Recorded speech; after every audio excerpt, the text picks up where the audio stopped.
Mini habit part 3, motivation versus will power. Emotions या तो हमारी सेवा करते हैं या हमारे मालिक बन बैठते हैं।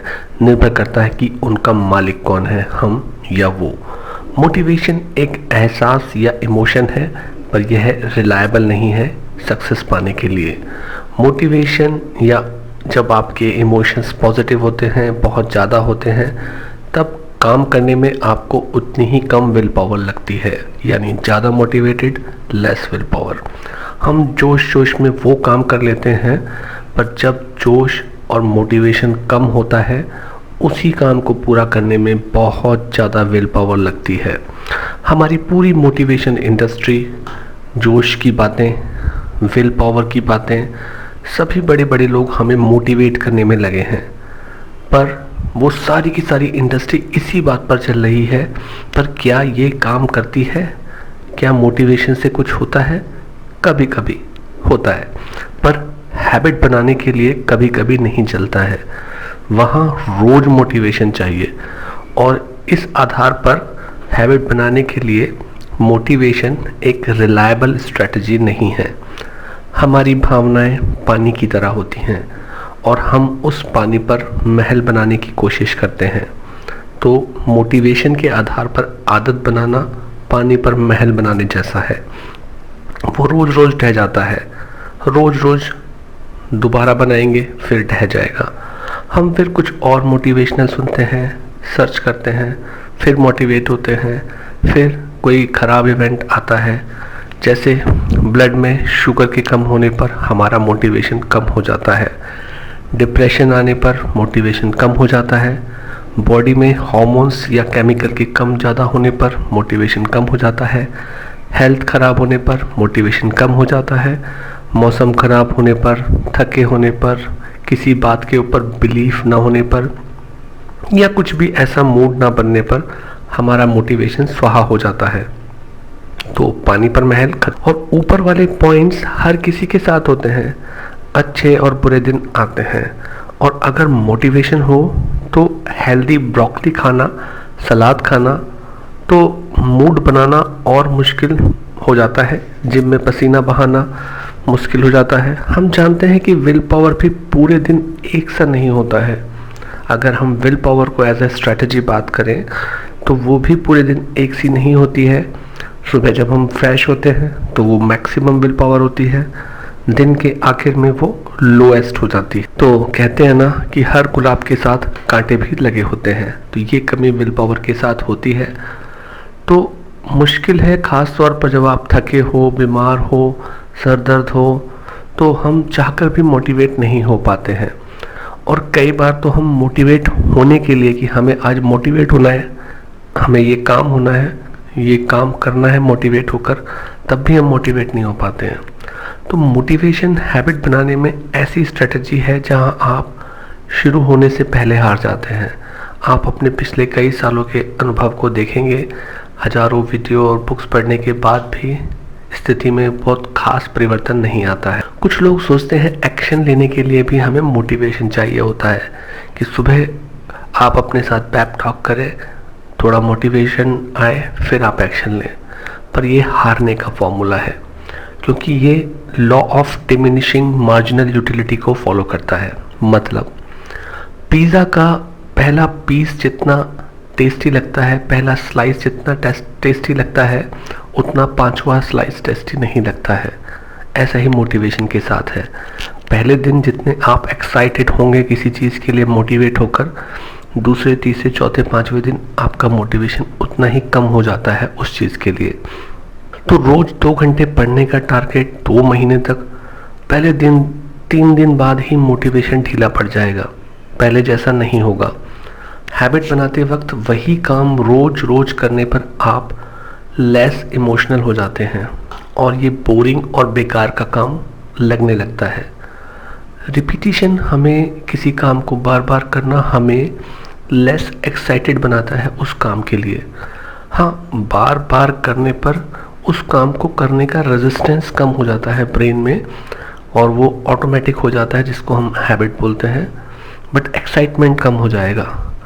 तो भावना के आधार पर, इमोशन के आधार पर हैबिट नहीं बनती है, ये अनरिलायबल स्ट्रेटजी है। पर किसी काम को जब हम बार बार करते हैं तो ये बात हमारे बेसल गैंग्लिया में, ब्रेन के बेसल गैंग्लिया में रजिस्टर्ड हो जाती है कि इस काम को हम बार बार कर रहे हैं। उसके न्यूरल कनेक्शंस बन जाएंगे, तो वो बात ऑटोमेटिक बन जाती है और उसको करने में कम मेहनत लगती है।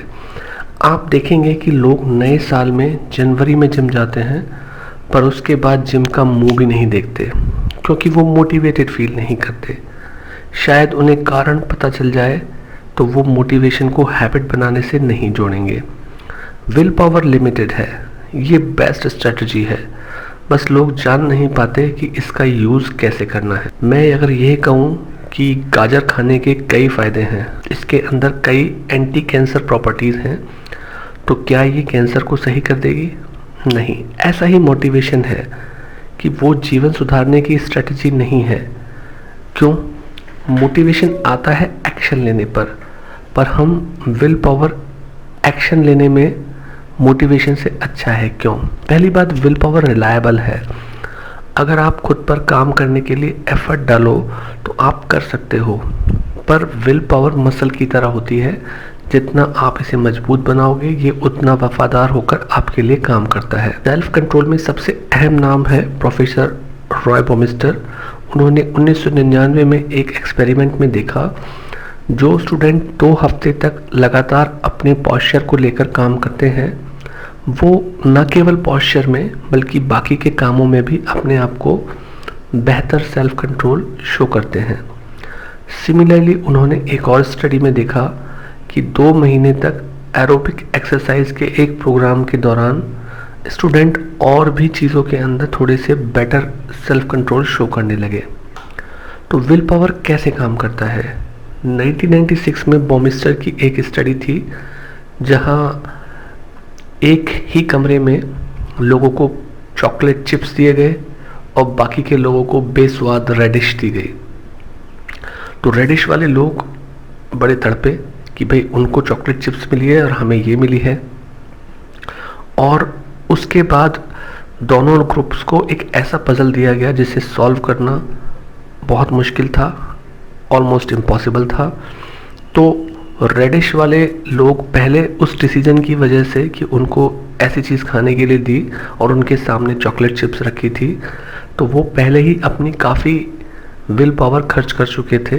तो जब उन्हें पजल दिया गया तो उन्होंने लगभग आधे समय में ही उसको छोड़ दिया कि मैं नहीं कर पाऊँगा। वहीं चॉकलेट वाले ग्रुप को ग्लूकोज मिला, चॉकलेट मिली, उनकी विल पावर ठीक ठाक थी, तो उन्होंने उन रेडिश वाले ग्रुप के डबल टाइम बाद हार मानी। तो जो रेडिश वाला ग्रुप था जिसने पहले हार मानी, उनकी विल पावर में जो कमी आई उसको बोला गया ईगो डेप्लीशन।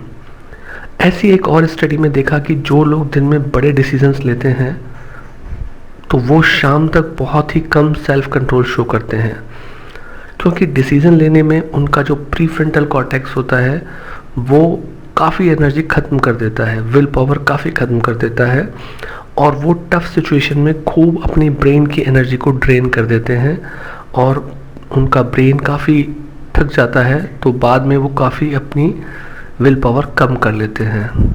तो 5 बड़े फैक्टर होते हैं जो ईगो डेप्लीशन या विल पावर को कम करते हैं। पहली चीज़, एफर्ट, कि अगर कोई काम ऐसा हो जिसमें बहुत मेहनत करनी पड़े और हमारा प्रीफ्रंटल कॉर्टेक्स ये बात परसीव करे या समझे कि इस काम में बहुत मेहनत करनी पड़ेगी, तो उसके लिए विल पावर कम हो जाती है। दूसरी चीज़ है परसीव्ड डिफ़िकल्टी, कि अगर किसी काम में हमको लगे कि इसमें बहुत ही मुश्किल आएगी हमें करने में, हमें तो ये भी नहीं आता वो भी नहीं आता, तो हमारा ब्रेन उसे एक डिफ़िकल्टी की तरह अगर देखता है तो उसमें भी काफ़ी विल पावर खर्च हो जाती है। तीसरा है नेगेटिव अफेक्ट, कि अगर हमारा मन किसी चीज़ के बारे में नेगेटिव हो, मुश्किल ना लगे बल्कि वो नेगेटिव हो, तो उसको वो चीज़ पसंद नहीं है और उसके बारे में नेगेटिव बातें हैं, तो ब्रेन अगर वो काम करता है तो उसकी काफ़ी एनर्जी और विल पावर ड्रेन हो जाती है, विल पावर कम हो जाती है। चौथी बात है सब्जेक्टिव फटीग, अगर कोई काम बोरिंग हो तो भी आपकी विल पावर कम हो जाती है। और लास्ट पॉइंट है ब्लड ग्लूकोज, कि अगर ब्लड के अंदर ग्लूकोज की मात्रा कम होती है तब भी विल पावर ड्रेन होती है। तो अगर ये 5 हर्डल दूर हो जाएं तो समझिए कि विल पावर से आप एक रिलायबल तरीके से काम करा सकते हैं। विल पावर रिलायबल है अगर आप उसे ड्रेन ना होने दें। तो नेक्स्ट चैप्टर में हम यही डिस्कस करेंगे कि कैसे मिनी हैबिट इन 5 चीज़ों से कोई किसी तरीके से प्रभावित नहीं होती है, इसीलिए वो एक रिलायबल स्ट्रेटजी है। एक तरफ वो आपकी विल पावर को लगभग ना के बराबर खर्च करती है और उसको मोटिवेशन की ज़रूरत नहीं होती है, तो उसकी वजह से आप अपने हैबिट को बना पाते हैं। सी यू।